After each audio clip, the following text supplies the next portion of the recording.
Say that again? They went through Melania's underwear drawer. The talking point. This is a talking point, Adam.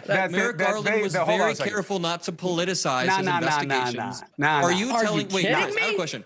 I have a question. Kidding me? Are you telling me that Donald Trump would allow Pam Bondi to open an investigation to Donald Trump Jr.? In today's video, Adam Mockler absolutely destroys Chris Cuomo in a heated debate on News Nation about the Epstein files.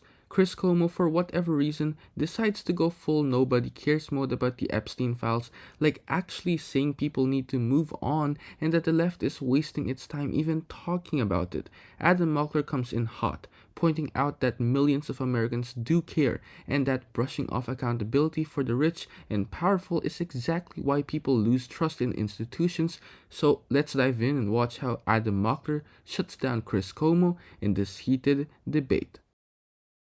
Part of that is mythology and part of it is material. You're right about trafficking, so let's focus on it where it actually is in reality, which is inside the country. What we used to call prostitution and pimps are now called traffickers and trafficked individuals. Let's focus on that, not Epstein, because you're never going to get satisfaction on that. And Adam, that's my problem with you guys. I believe that the left jumping on the Epstein train is just because you think it's bad for Trump. Because if you really cared about disclosing anything, you would have done it on your watch. Yeah, a few things. First of all, I agree that the conspiracy has been overblown in many areas. That tends to happen. But there is definitely more about Trump in this Epstein investigation, and we know that. We know that because new evidence surfaced last week. That journal that was sent to Epstein on his 50th birthday, that was a part of the federal investigation, but wasn't released to the public until about a week ago. So that alone proves there was more material in there. But I mean, Adam, Biden's DOJ worked a little, Adam, not every disclosure advances your understanding. The president says he never sent any card for his 50th birthday, but let's say he forgot. Let's say he did, and he drew a pretty little picture and he wrote little silly things on it for Epstein's 50th birthday. How does that inform you to anything nefarious that you didn't know before? This is where the panel begins to go sideways. But just to add a little bit more context to the question that he asked, nobody's saying that sending this letter to Jeffrey Epstein for his birthday is a crime, but it does add more context to their quite mysterious relationship. I mean, all of the indictments say Epstein's peak predation happened in 2002 to 2005. So Donald Trump was going to weird parties with Epstein at this time, sending letters at this time. And yeah, the American people deserve to know what Donald Trump was saying, doing behind closed doors with this famous sex trafficker at this time. So watch until the end. I'm just saying this administration ran on transparency. I really quickly want to go back to what you were saying about Biden not releasing this. The Biden DOJ worked a lot differently. Merrick Garland, whether you like him or don't like him. This is a talking point. This is a talking point, Adam. Merrick Garland was very careful not to politicize his investigations. Are you telling me? I have a question. I have a question. Are you telling me that Donald Trump would allow Pam Bondi to open an investigation to Donald Trump Jr.? Would that happen? I'm saying that under the I'll answer a question with a question. Here's what I'm saying. If you think that Merrick Garland wouldn't have dropped a bomb on Donald Trump's head, he waited like 2 or 3 years to even investigate a stolen election from Donald Trump. Donald Trump tried to steal the election and Merrick Garland waited forever. Chris Cuomo likes to paint himself as neutral, but in moments like this, you really see him carrying water for the status quo. Focus on trafficking in the US, not Epstein. But why not both? We're talking about a convicted sex trafficker with connections to some of the most powerful people in the world. That should be a non-partisan issue. And Adam Mockler was absolutely right to push back.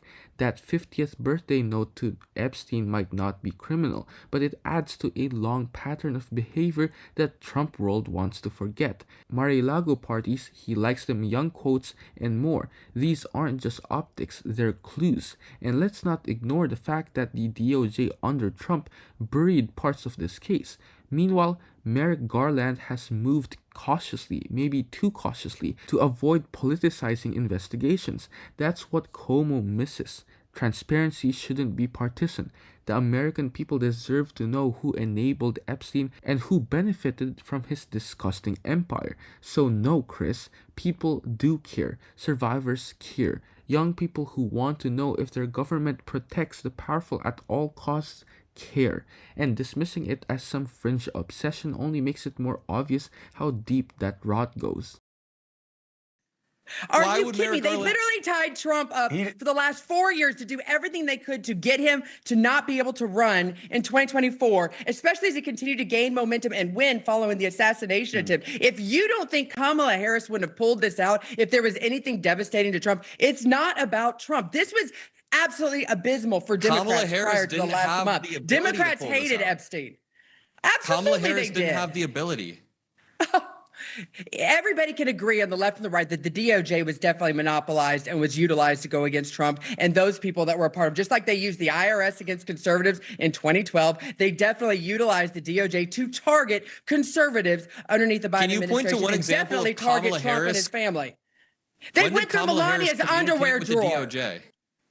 Say that They again? went through Melania's underwear drawer. I mean, you cannot get more targeting than that. After Trying to find Trump secret hid papers. documents for a They year. definitely- He played cat and mouse in for a year. Melania's This is underwear. Well, hold Oh, on, please. hold on, hold on, hold on. Let's not go down the rabbit hole. The Mar-a-Lago thing, I believe, was absolutely a play by President Trump.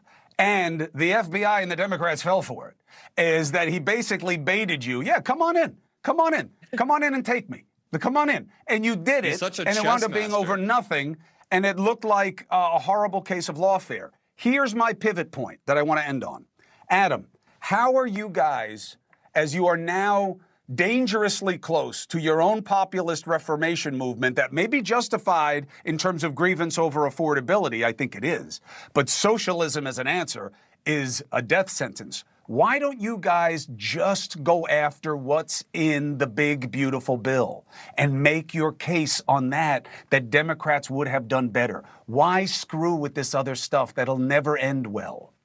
Because listen, I didn't think Trump's Epstein ties were that deep until he started acting like someone who's terrified of the truth coming out. He's constantly biting, and I think this is a framework. It's a window into how he covers up everything else. When he lies about who pays the tariff and says that for some reason other countries pay the tariff, he's lying in the same way as when he's lying about the Epstein files, or when he's lying about how much this new bill increases the debt long term. So I think he lies about all of these issues, and at the very least we can use this to create less dogmatic supporters who listen to us on other issues. So part of it is political strategy. Of course, Democrats will harp on this, but also, honestly, I didn't really think Trump's Epstein ties were that deep, but you got to admit, isn't this dude acting really strange every time he's on camera? He's like, I'll tell you why I don't think know. he's It's- acting strange. And look, if I'm wrong, Adam, please come back and stick it in my face. It happens all the time.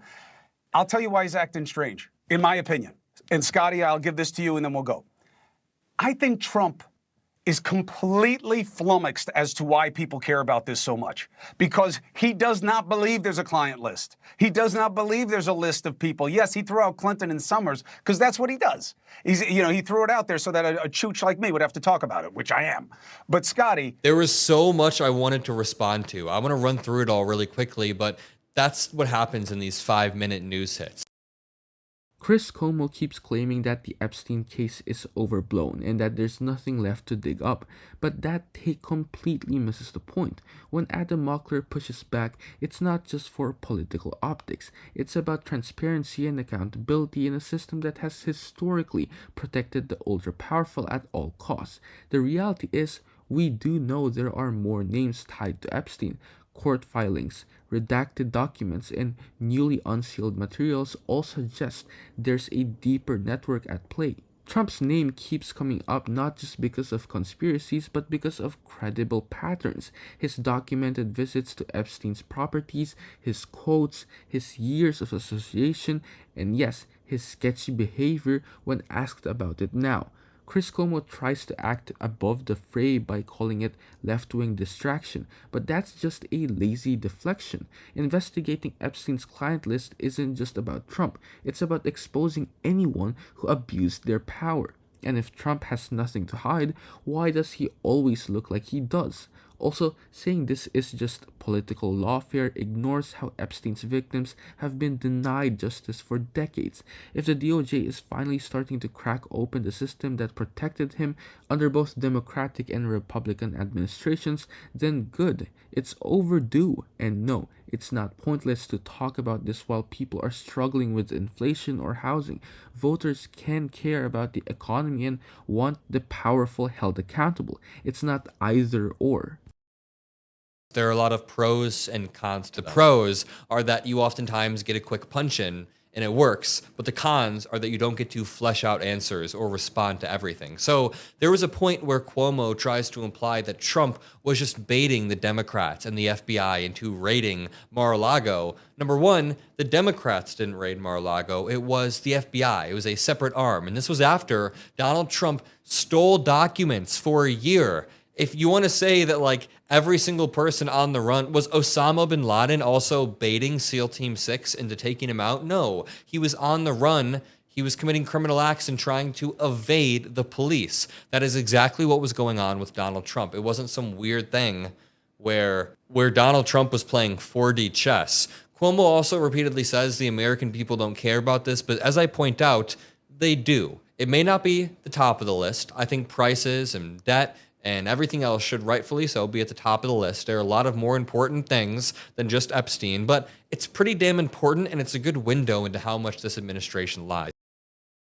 Now let's unpack that claim Cuomo floated, that Trump baited the FBI into raiding Mar-a-Lago. That's not just a wild spin, it's also factually wrong. The National Archives repeatedly asked for those classified documents back for months before the FBI ever got involved. Trump returned some, lied about the rest, and then had surveillance footage showing people moving boxes. That's not 4D chess at all. That's obstruction of justice, and under the Presidential Records Act, that's a serious federal offense. If this was any other citizen, not a former president, the raid wouldn't even be controversial. It would just be standard procedure. Now, on the point of public interest, yes, Americans are rightfully focused on inflation, healthcare, and housing, but don't let that be an excuse to sweep elite criminality under the rug. A recent Reuters poll found that 67% of Americans want the full Epstein client list released, and more than half believed high-profile individuals are being protected. That's bipartisan frustration. People do care. They just don't trust that the system will ever give them the truth. And Adam's point about Trump's behavior being the giveaway, that's exactly right. Trump is notorious for protecting guilt, and his erratic dodging, contradictions, and sudden silence around Epstein stand in sharp contrast to his usual shameless bombast. That's not nothing, especially when you consider that Trump once said Epstein likes them young and still partied with him afterward. So while Chris Cuomo wants to dismiss it as a distraction, the Epstein case isn't just about old dirt. It's a litmus test for how much elite impunity the public will continue to tolerate. Adam Mockler's energy is refreshing here because he's not just looking to score points, he's trying to pull the curtain back, and we need more of that. Pause. Are you getting tired of getting half the story from biased news sources? One outlet says one thing and another says the complete opposite. How are you supposed to know what's actually true? That's where ground news comes in. It lets you compare how different media outlets, left, right, and center are covering the same story. So you can see the full picture instead of just the echo chamber. And here's the best part. Click the link in the description and get 40% off the Vantage tier, which gives you even deeper insights into media bias and political trends. Stay informed, think for yourself, and check out ground news in the description down below.